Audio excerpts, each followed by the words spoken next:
You can hear me in the back? Yes. Great. All right. You guys are a great bunch. I was a little nervous about coming in and speaking in front of you guys, but after Marie's presentation and whatnot, you guys are great to work with. So I do appreciate everybody being here. I know you guys are all professionals and you have other places that you could have been here. So I feel honored that you guys are here to listen to me talk about project resources for a few minutes. The one thing that I do, you know, like Southwest Airlines, when you pull up to the hangar at the Southwest Airlines, just about ready to get off the plane, and they mention to you, and they realize that you have a lot of other choices, you know, for flying. And I realize you guys have a lot of other choices for places that you'd rather be. So I appreciate you taking the time to come to this particular presentation. All right, so my name is Paul Abrams. I work with Jenny and with Marie in the EPMO. I'm a PMP. I have 20 years of project management experience, ranges from child support, information technology, electric utility, and then also some commercial and government healthcare here in the state of California. One of my passions is to identify business needs and to implement technology solutions. So I like to figure out what the business needs and then implement the solutions and train users and watch the transition from the process they used to have to the new process that they're working now and the new technology, and watching them become more efficient. I also like to manage business process improvement projects. I did that for 3 years over at the California ISO, and I've also dabbled in Six Sigma around the Greenbelt training and helping on those types of projects as well. So projects that I've worked on for the state, I've worked on the statewide automated child support system. So how many people in the room have worked on the SACS project? All right, so there's a few, all right? I like that. It seems to be the one common thread, you know, the 6 degrees of separation. I can usually trace most people back to the SACS project in some way, good or bad. What's kind of interesting, I learned working with Marie, is that I was working with Lockheed Martin IMS at the time over in Natomas, and we were pushing the project on counties like San Francisco that weren't overly receptive, and she worked in San Francisco, so that's our common bond. So statewide automated child support, length of time, about 5 years for that project. MRTU project for the California ISO, that I spent about 8 years on. Workers' compensation, that was a brief stop with Coventry Healthcare over in commercial healthcare. And then the Medicaid replacement system that we're working on right now, the CA-MMIS project, that's slated for several years. So I'm hoping that doesn't break my record of 8 years on the MRTU project. I'd like to see that somewhat shorter. All right, so my presentation is called Leveraging Project Resources. That was a topic that I chose. I'm a PM and a techie at heart, so this talks about people, how to leverage standards and guidelines, and then also how to use a library resources, how to best utilize electronics, okay, you know, whether it's SharePoint or other tools to house project information. So I kind of snapped this one up. And again, we're sharing practical experience here. In the short 20 minutes that I have, I'm not going to run through and train you on how to use all these applications and things. It's just kind of an overview. All right, so let's all get a common understanding of projects. So PMBOK, from the PMBOK, says that a project is defined by PMI as a temporary endeavor taken up to create a unique product or service. So one of the cool things about working on different projects here in the state of California, sometimes I get to work with the same people on different projects, but it's always a different focus. It's always a different thing that we're doing, whether we're putting in child support, whether we're doing Medicaid. These projects are temporary endeavors. When they're done, hopefully successfully, you move on to the next one. So as a PM, I asked myself, what services can I leverage? What people can I leverage? What guidelines and what other types of enterprise projects or enterprise programs can I leverage? One of the things I look for is project stakeholders, also known as project sponsors. So I'm looking for my senior management, customers, and project team members, other people who are focused in the same direction, believe that as I do, and want to have a successful project. Business partners, which are individuals or groups that are outside the immediate project team, folks like CGI, for example. Building networks, one thing I want to do to leverage them is build networks. I want to increase my project knowledge base because these folks are the industry experts. If I can get them in and get them to train my people, I can also ask them to maintain flexibility for resources if I need to specialize in a particular area, if I need to increase staff in another area. For non-people things, I'm going to look towards industry standards. I want to show you a few of them, kind of no-cost standards, if you will. These are well published out on the internet for anybody to use. You don't have to go out and buy them. Okay, so industry standards are applying best practices, and of course, industry standards. These are things that have gone before. These are successes and knowledge that is known out in the industry. Best practices. We're not going to reinvent the wheel here. We're going to grab a hold of them and leverage them. And then also I wanted to talk about Lean Six Sigma and other enterprise programs. Lean Six Sigma is something that Xerox has taken the initiative, and they have master black belts who are running the programs and are finding green belt candidates within the project to be able to reduce waste, improve processes, and then capture the gains. So we can use that after we've implemented the project or take a look at existing processes and be able to make them better than they are now.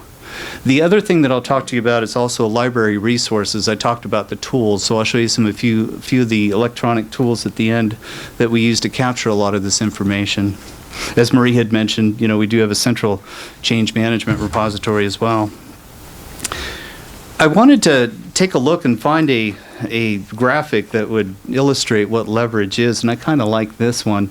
I saw this hand, this little A on the diagram, reaching down and trying to move this big boulder, and I thought, that's it, that's my project manager, and on the left is my project, right?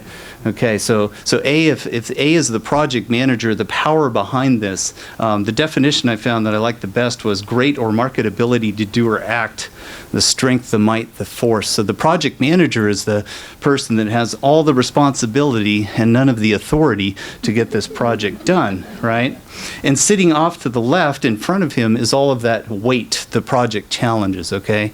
Everything and everybody, all those negative thoughts, those negative bubbles that are saying, you can't do this, it's going to take too long, it costs too much, we don't want this, okay? So that's the downward force. That's the force that he's got to apply the pressure against. So that's, as a Xerox executive had mentioned, the ability to move the big rocks. That's what the PM needs to be able to do. So C, the fulcrum, the standards, the frameworks, the stakeholders, the business partners, the folks that you can get on your side, the folks that you can leverage. So I have my project manager applying a little bit of pressure, utilizing standards and frameworks, talking to the people, the resources that can help, and actually being able to move the big rocks. So the tip here is that PMs who leverage resources face fewer and less severe project challenges. Okay, so let's talk a little bit about project stakeholders. PMBOK says they're persons or organizations actively involved in a project or whose interests may be affected positively or negatively by execution of a project. So without going into too much detail, positive or negatively, if you think politically, okay? On some projects, there are folks who are very much in favor of it happening and folks that are very much not in favor of it happening. So it's important to manage both of those, okay? Folks that support you and folks that aren't quite happy with what you're doing. So I want to leverage these guys by securing sponsorship and resources from senior leadership.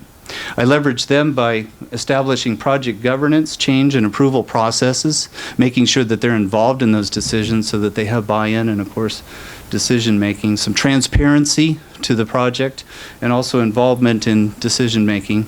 I want to involve users, my users of the project, my end users, during the project development to secure their buy-in. I want them to be part of the solution, to be involved in the decision, the discussion, and the implementation to secure their buy-in.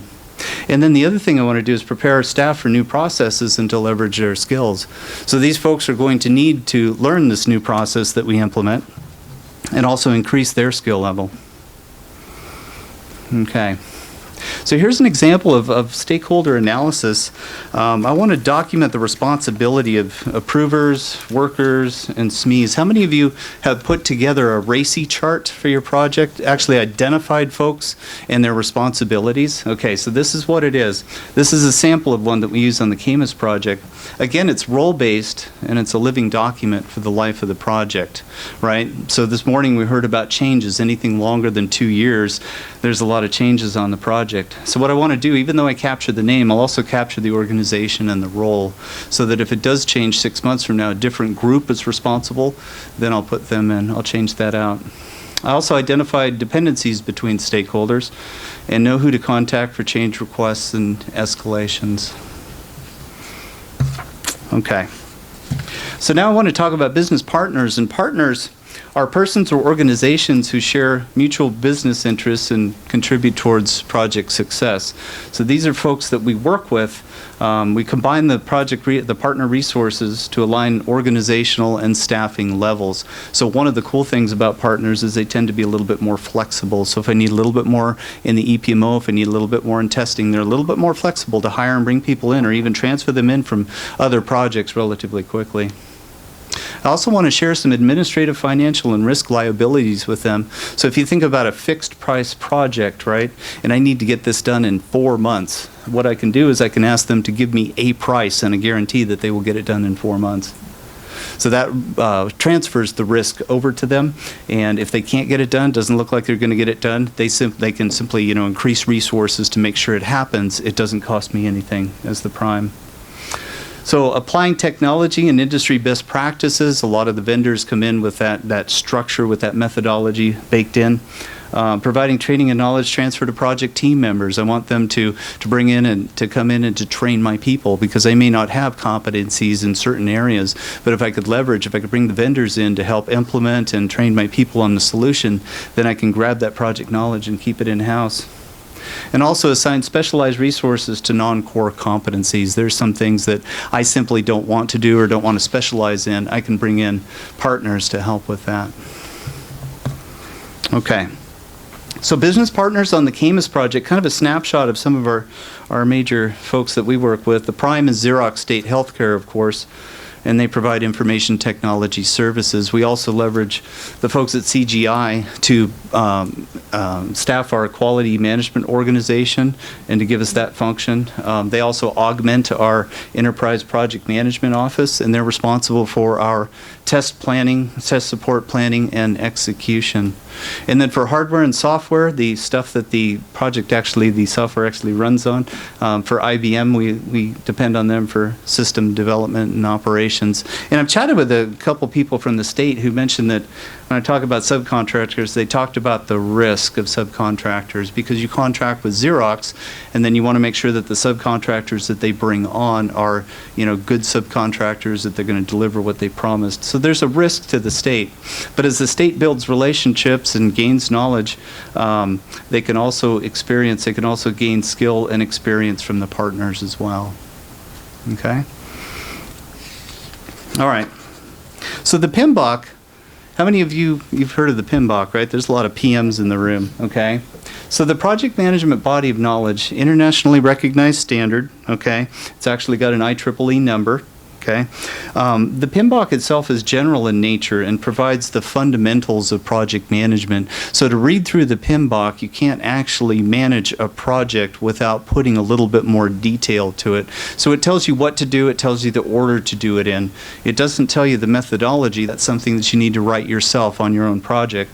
That's fairly specific. That defines the what, the who, the how, the when, and how much. That's the detail. PMBOK, again, generally accepted set of good practices that reflects the collaboration and knowledge of working project managers. As mentioned this afternoon, we're already up at the 5th edition, so it's a compilation of all the good best practices from project managers. The one thing that kind of hits home here is that the CTA and the Center for Project Management and several state agencies developed what you guys are probably familiar with, the CA-PMM, the SIM 17, using PMBOK and best state practices. So that was actually developed from the PMBOK. Okay. So the other standard I want to run by you was the CMMI, the International Standard of Performance Management, Carnegie Mellon put this together. It's a structured view with 5 levels of process improvement, okay, ranging from 1 to 5, 5 being the best, obviously. The one idea here is that you need to have a culture of change within the organization to take a look at your capability now. Is that sufficient within the organization, or do I need to change? Do I need to have better processes in place? So that would be the target level, but keep in mind too, there's also a learning curve there, okay? You can't just do this overnight. It's an entire organizational shift, needing sponsorship, support, and then also the organization, a culture of change. One of the level 5, if you need to go up to mission critical processes, right, the illustration there is that the navigation and pointing aid for NASA's Curiosity Mars rover is CMMI level compliant. If you send something like that to Mars, you want to make sure it works. All right. So there's 5 CMMI levels. We have a CMMI expert at the CA-MMIS project. So I asked him, I said, how can I break this down into plain English for folks? And he said, well, he says, here's my landscaping example. He said, at level 1, you do something, right? Your initial level, you go out and you mow lawns, okay? To get to level 2, you need to have repeatable processes. So let's introduce a schedule and a sequence to go out and mow the lawns. Now you're at level 2. You're doing something in a sequence fashion. Level 3, a little bit higher, is defined. You assign recurring tasks and you organize employees.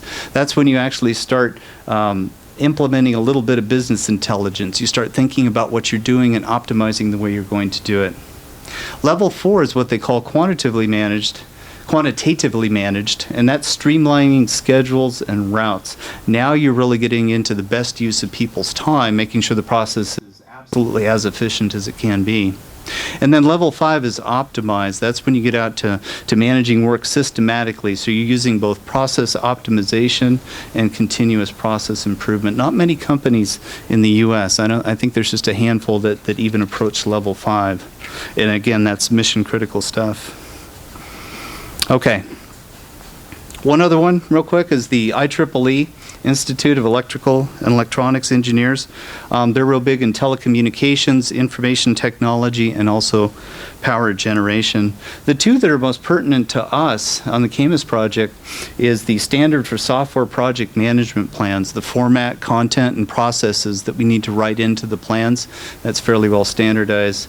Also software lifecycle processes. Again, that IEEE standard describes the life cycle of the software project or the product, okay?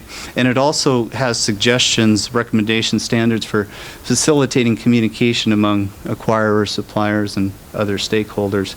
So what DHCS did for us is they put these IEEE requirements for IEEE standards inside the CA-MMIS contract to provide a common language and set of practices to produce predictable and consistent results. So what that means is their project managers that they have and their analysts expect that when we write a software management plan that it will have certain elements and certain chapters and certain descriptions so that they don't get something that is completely tailored by Xerox. They get something that is in an acceptable format that they've seen before. Okay. Now I'm a PM in the EPMO. I'm also the requirements management process owner, so this requirements management plan is very near and dear to my heart. The methodology used in the plan, so if I go to the contract and I query the requirements in the contract, it comes up with, all right, when you write this thing, it needs to be PMBOK 3rd edition, adhere to PMBOK 3rd edition. Of course, this is a few years back. CMMI Level 2 for project management methodology, CMMI Dev, the 2 IEEE standards that we just talked about. It's got to adhere to the state's commitment to best practices for project management and also CTA standards, okay? So I just couldn't go off in a corner and just write what I thought should be in a project management plan. I had to go back and refer to all these standards and have a look and see what elements needed to be included. Question? I'm sorry, what? What tool? Okay, we'll get to that. It's IBM Doors. We use Doors as a business rule and requirements repository. We'll cover that shortly. All right, so the point here is the best practice is the use of standards improves project performance, reduces business risk, reduces costs, encourages innovation, and utilizes best practices. Sets basically a common tone for both the vendor and for the state to understand exactly what will be in these plans and to understand exactly what the prime and the subcontractors will do on the project. Okay?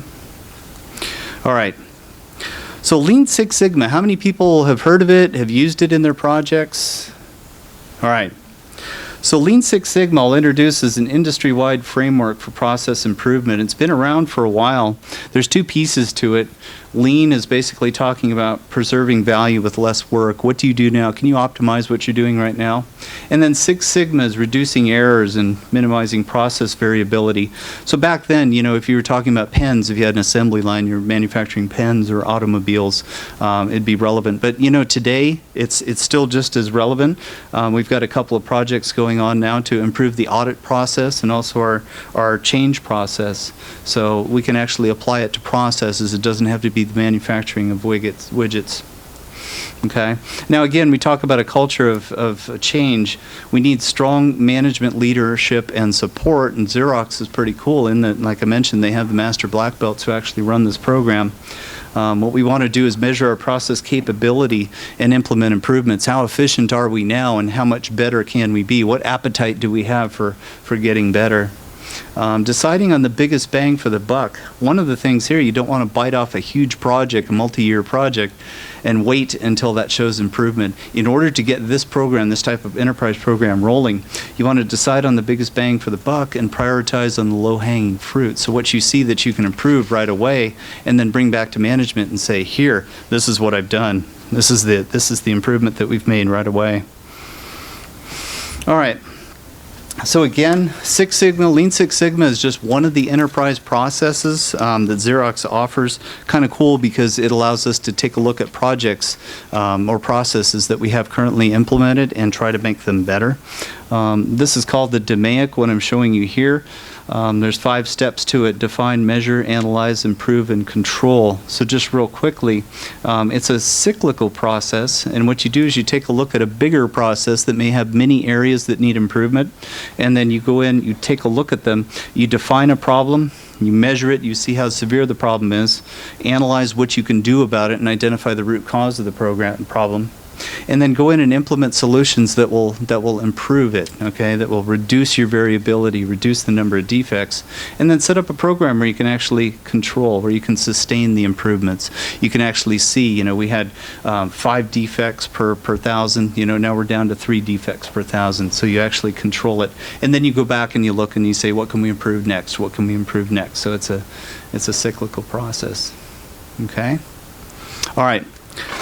So the next section that I wanted to talk about was a library of resources. This is kind of near and dear to my heart, being an IT person. And I'll talk to you about a little bit about business collaboration, how we can use these resources for business collaboration, and then also for centralized file sharing. All right. So library resources, one of the cool things in IT that has happened now is that everybody can use a browser, right? And everybody can, you know, put a favorite in their favorites list and get to it.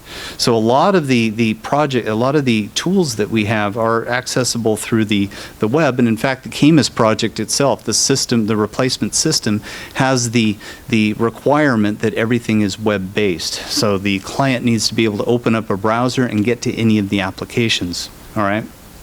So if you have central libraries of project resources, we're going to make them available at any time. We're going to have single sources, authoritative sources of documentation, one-stop shopping. That policy manual is only in one place. The project schedule is only in one place. We're going to store project deliverables, work products, and other information that's accessible to the clients. We're going to support the good folks from IV&V or IPOC to provide project transparency, so they see exactly the same thing. We see exactly the same thing the sub-C and the DHCS sees. We'll have searchable libraries, and we're going to apply security through role-based rights. And of course, as I mentioned, web-based access for non-technical users. It's not like folks have to open up a client application and figure out how to use the application. It's web-based. If they can open up a browser, find a favorite, log in, they're good to go. And then also, I can introduce workflows for reviews, signatures, and approvals, something that I couldn't do, you know, through just a standard application. Now, if I use something like SharePoint, I can actually post a document, folks can review, I can ask for electronic signatures and approvals. Okay. All right. So just a quick illustration of business collaboration throughout the project. Just some of the places where we use electronic files. Inception, of course, we develop project management plans and schedules. Elaboration, that's when we've done our requirements elicitation and architectural deliverables. When we get into construction, we've got design documentation, test plans, and defect tracking. And then also in the transition, when we actually move it into production, we've got implementation plans and system manuals. And again, the idea here is that every document that's listed gets posted, it gets reviewed, and then it gets approved, and it's always centrally located to where folks are looking at just the one authoritative source of that document. All right, so a couple items about centralized file sharing. So how many people here use SharePoint in your enterprise? Okay, so about half. All right, so we utilize document metadata for sorting and filtering. We use SharePoint lists, and I've got a screenshot of that next, so I'll show you what that's about. So document metadata means within that Word document I can fill in some additional information. I can post the Word document, and then it allows you to search for that particular document based on that metadata. I can also collaborate on document development. I could post version 1, and we could sit and we can collaborate until version 40 when the state approves it, and then we can move it into a read-only production version. I've got version controls for reviews and document restore, post and share documents over the internet if you want. And then also we talked about the change request artifacts and documentation. Okay. So how do we use that here on the CA-MMIS project? So for project documentation, for most of the Word documents, Excel spreadsheets, reports and things, we put those in MS SharePoint.